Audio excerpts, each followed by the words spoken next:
Hello dear student, welcome to our channel CS in IT engineering Gyan. हम लोग DBMS के बारे में पढ़ रहे थे। आज हमारा लेक्चर 12 है, जिसमें हमारा टॉपिक रहेगा ER डायग्राम। ठीक है, ER डायग्राम से क्वेश्चन आता ही है। ठीक है, सो हम लोग स्टार्ट करते हैं। आप वीडियो को एंड तक जरूर देखना, जिससे आपके सारे कॉन्सेप्ट क्लियर होंगे with the help of example.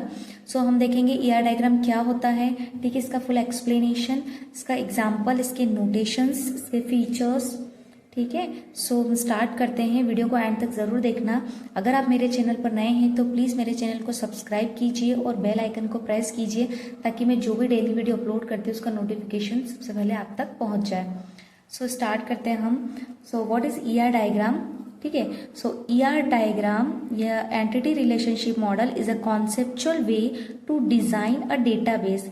It helps in organizing data elements and their relationship in a structured manner. मतलब जो ER डायग्राम होता है, एंटिटी रिलेशनशिप डायग्राम, एक कॉन्सेप्चुअल मॉडल है जो डेटाबेस डिजाइन के लिए यूज होता है। यह एंटिटीज और उनके बीच की रिलेशनशिप को विजुअल रिप्रेजेंटेशन के रूप में दिखाता है। सो द ER मॉडल या ER diagram is a visual representation of how different entities are connected in a database.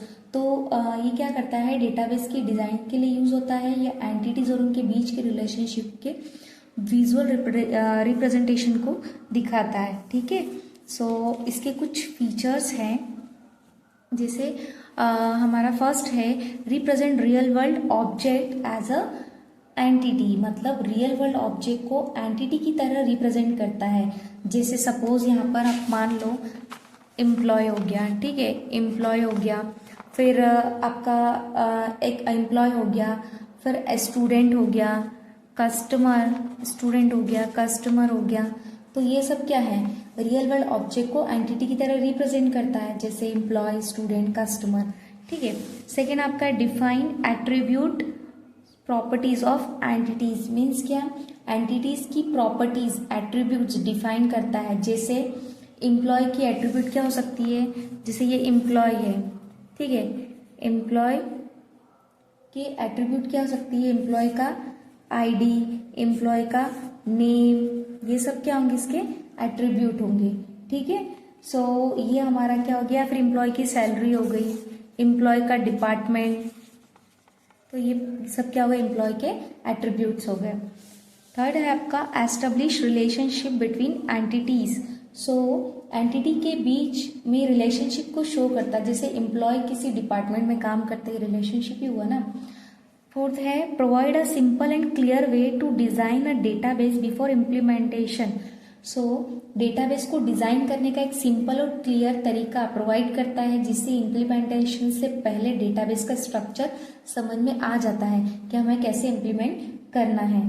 ठीक है, अब यहाँ पर एक एग्जाम्पल देखिए कि एक कंपनी में एम्प्लॉय एक एंटिटी है। सपोज एक कंपनी है, कंपनी में एम्प्लॉय एक एंटिटी है। ठीक है, या आपका जो एम्प्लॉय है ये एक एंटिटी है। ठीक है, इसे हम रेक्टेंगल से शो करते हैं, ये एक एंटिटी है कंपनी में।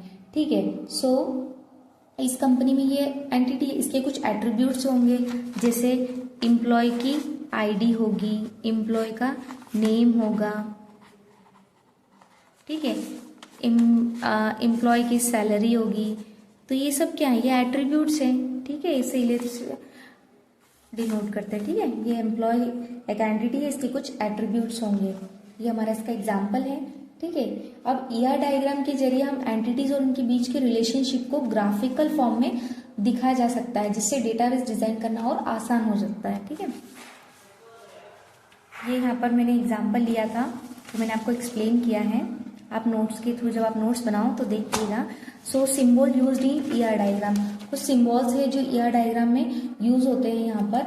ठीक है, सो ER डायग्राम के अंदर जो सिंबल्स हम यूज करते हैं, उसमें एंटिटीज, एट्रीब्यूट और रिलेशनशिप को रिप्रेजेंट करने के लिए अलग अलग सिंबल का यूज किया जाता है। ठीक है, तो यहाँ पर आप देखिए, फर्स्ट हमारा एंटिटी, इसका जो सिंबल है वो क्या है, रेक्टेंगल है। मीनिंग क्या होता है इसका, कि एंटिटी किसी रियल वर्ल्ड ऑब्जेक्ट को रिप्रेजेंट करता है। For example employee, student, product, ये सब क्या एंटिटी है ना। एट्रीब्यूट, इसका सिंबल क्या है, एलिप्स है। सो इसका सिंबल इलिप्स है और एट्रीब्यूट किसी एंटिटी की प्रॉपर्टीज या फिर उसकी विशेषता को दर्शाता है। जैसे एम्प्लॉय का नेम हो गया, एम्प्लॉय की एज हो गई, स्टूडेंट का नेम हो गया, एज हो गया, तो ये सब क्या उसके एट्रीब्यूट है। ठीक है। थर्ड आपका है कौन सा सिंबल, रिलेशनशिप। तो जो रिलेशनशिप सिंबल है वो किसे शो करता है, डायमंड से यह एंटिटी के बीच रिलेशनशिप को दर्शाता है। ठीक है। For example student enrolled in a course. ठीक है, जो स्टूडेंट है वो एनरोल हुआ है किसके बीच में, कोर्स में। ठीक है। एंड नेक्स्ट आपका कनेक्टिंग लाइन। तो कनेक्टिंग लाइन क्या होता है, इसका सिंबल है आपका ये लाइन। ठीक है, लाइन इसका सिंबल है, मतलब ये एट्रीब्यूट को एंटिटीज या रिलेशनशिप से जोड़ने के लिए यूज किया जाता है। ठीक है। फिर है multi value attribute. Double ellipse इसका सिंबल है। इसका मीनिंग ये होता है कि ये ऐसे एट्रीब्यूट को दर्शाता है जिनके मल्टीपल वैल्यूज हो सकते हैं। फॉर एग्जाम्पल एम्प्लॉय के पास मल्टीपल फोन नंबर हो सकते हैं, ये इसका एग्जाम्पल हुआ। फिर हमारा होता है वीक एंटिटी। तो जो वीक एंटिटी होती है उसे डबल रेक्टेंगल से हम शो करते हैं। ठीक है, इसका सिंबल डबल रेक्टेंगल होता है। इसका मीनिंग क्या होता है, वीक एंटिटी वह होती है जो अकेले एग्जिस्ट नहीं कर सकती, उसे किसी दूसरी एंटिटी पर निर्भर रहना पड़ता है। फॉर एग्जाम्पल डिपेंडेंट एम्प्लॉय पर निर्भर। ठीक है, ये हो गया। अब यहाँ पर देखो कुछ कंपोनेंट्स हैं यह डायग्राम के, जैसे entity, attribute, relationship.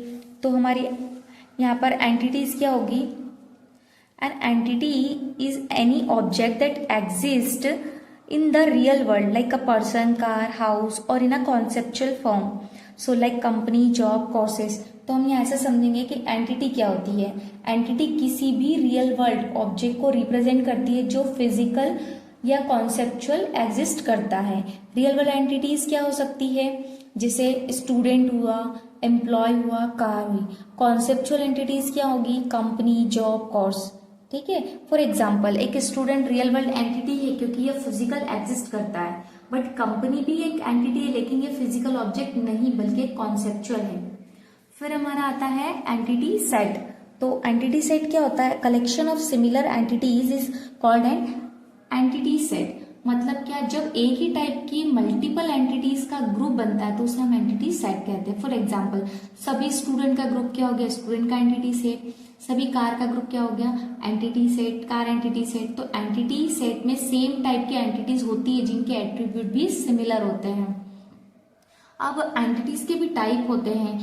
There are two types of entities, strong entity and weak entity. तो स्ट्रॉन्ग एंटिटी क्या होती है, जो स्ट्रॉन्ग एंटिटी होती है, strong entity is an entity that has a primary key to uniquely identify its record. It does not depend on any other entities, represent by a single rectangle.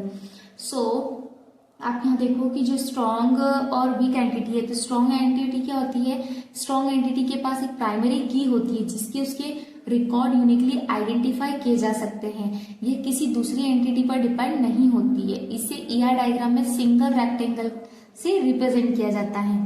ठीक है, इसी ER diagram में single rectangle से represent किया जाता है। जैसे student है, उसका role number as a primary key है। ठीक है, एम्प्लॉय की आईडी एज अ प्राइमरी की हुई ना। तो एंटिटी मतलब क्या, कोई भी ऑब्जेक्ट, रियल या कॉन्सेप्चुअल। एंटिटी सेट क्या हुई, सिमिलर एंटिटीज का कलेक्शन। और स्ट्रॉन्ग एंटिटी क्या हुई, इंडिपेंडेंट एंटिटी जिसके पास प्राइमरी की होती है। तो ईआर डायग्राम में एंटिटीज को रेक्टेंगल से रिप्रेजेंट किया जाता है। ठीक है, नेक्स्ट हम देखेंगे वीक एंटिटी। तो वीक एंटिटी क्या होती है, a weak entity does not have a primary key and can not exist without a strong entity. मतलब क्या होता है वीक एंटिटी, वीक एंटिटी वो एंटिटी होती है जिसके पास प्राइमरी की नहीं होती है, यह किसी स्ट्रॉन्ग एंटिटी के बिना एग्जिस्ट नहीं कर सकती। इसे डबल रेक्टेंगल से रिप्रेजेंट किया जाता है, इसे डबल रेक्टेंगल से रिप्रेजेंट किया जाता है। ये हमेशा स्ट्रॉन्ग एंटिटी पर डिपेंड होती है। ठीक है, जैसे डिपेंडेंट पेरेंट चिल्ड्रन, एक बच्चा चाइल्ड अकेले एग्जिस्ट नहीं कर सकता, उसके पेरेंट्स के साथ जोड़ा ही जाता है उसे। एट्रीब्यूट्स क्या हो गया, एट्रीब्यूट्स वो प्रॉपर्टीज होती है जो एंटिटी को डिस्क्राइब करती है। ठीक है, अब यहाँ पर एट्रीब्यूट हम देख रहे हैं कि एट्रीब्यूट आर द प्रॉपर्टीज और characteristic that describe an entity. So जो हमारा एट्रीब्यूट होता है वो प्रॉपर्टीज होती है जो किसी एंटिटीज को डिस्क्राइब करती है, उसकी विशेषता बताती है। हर एंटिटी के मल्टीपल एट्रीब्यूट हो सकते हैं। जैसे एग्जांपल, स्टूडेंट एंटिटी के एट्रीब्यूट्स होंगे स्टूडेंट का रोल नंबर, उसका name, date of birth, age, mobile number. ठीक है, यहाँ पर मैंने एग्जांपल भी लिया है। जैसे स्टूडेंट एक एंटिटी है, इसके एट्रीब्यूट दिख रहे हैं, स्टूडेंट का roll number, age, name, address. ठीक है, इस टाइप से।